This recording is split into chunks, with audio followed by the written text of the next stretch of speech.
পাশে থেকো, সাথে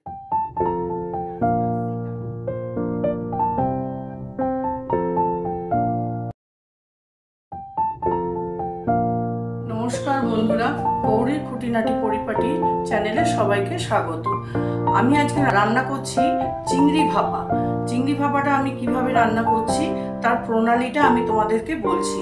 প্রথমে আমি চিংড়ি মাছটা ধুয়ে পরিষ্কার করে নিয়েছি, আর নিয়েছি আমি এখানে একটা কুচনো পেঁয়াজ, 5 কোয়া রসুন, 4টে কাঁচা লঙ্কা, একটা ছোট টমেটো, আর নিয়েছি আমি এখানে 2 চামচ পোস্ত, সাদা সর্ষে, 1 চামচ কালো সর্ষে।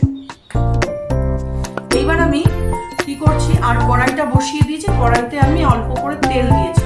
প্রথমে আমি তেলটা গরম হয়ে গেলে পরে রসুনটা আর আমি পেঁয়াজটাকে একটু ভেজে নেব।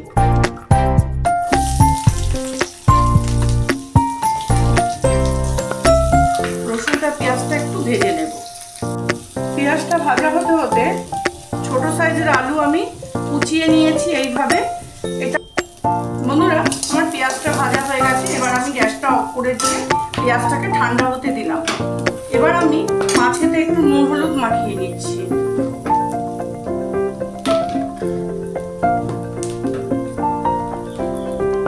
মাছের মধ্যে দিয়ে দিলাম 1 চামচ লবণ,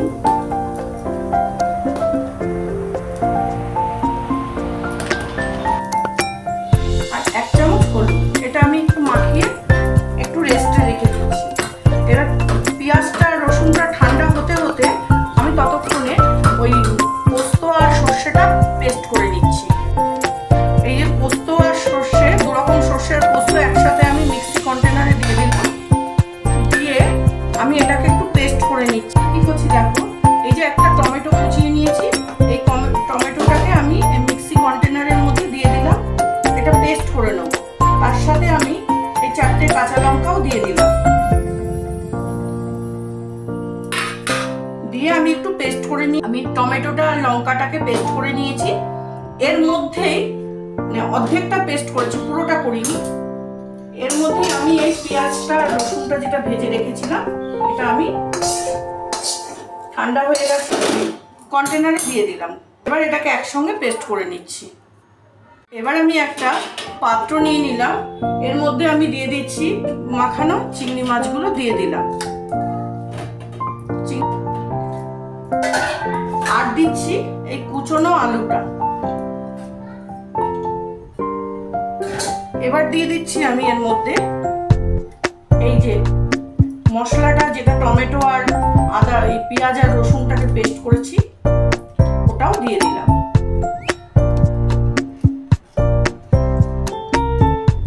আর দিচ্ছি আমি এই সর্ষে পোস্তটা বেটে রেখেছিলাম, সেটাও দিয়ে দিলাম। এবার আমি একসাথে এগুলো মাখিয়ে নিচ্ছি। এবার আমি দিয়ে দিচ্ছি মশলার কন্টেনারটা ধুয়েও আমি একটুখানি জল দিয়ে দিয়েছিলাম এর মধ্যে। এবার আমি দিয়ে দিচ্ছি এর মধ্যে 1 চামচ লবণ, আর 1 চামচ হলুদ।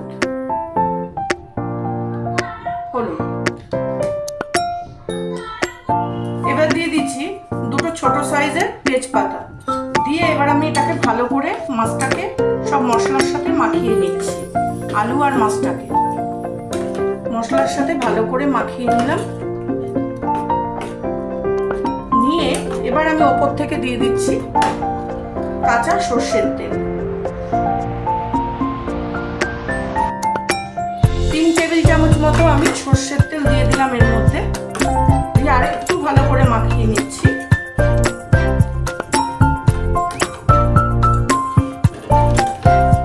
দেখো বন্ধুরা, আমার মাছটা কি সুন্দর করে মাখানো হয়ে গেল।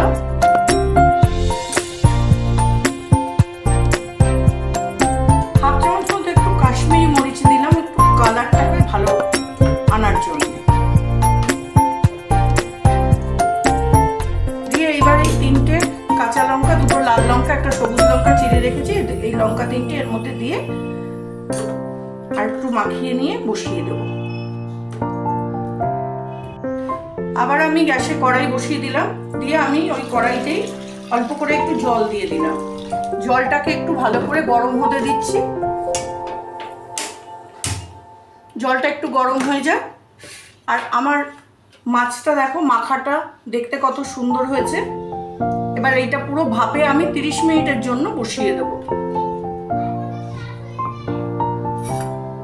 এবার আমি এরকম কড়াইয়ের মধ্যে একটা স্ট্যান্ড দিয়ে দিচ্ছি। আমি স্ট্যান্ডটা বসিয়ে দিলাম। আমার জলটা গরম হয়ে গেছে। এবার আস্তে করে আমি এই বাটিটা বসিয়ে দিচ্ছি, দিয়ে আমি বাটিটাকে পুরো ঢাকা দিয়ে দিলাম। এটা দিয়ে হবে না, আমি একটা অন্য ঢাকনা এর মধ্যে চাপিয়ে দেবো।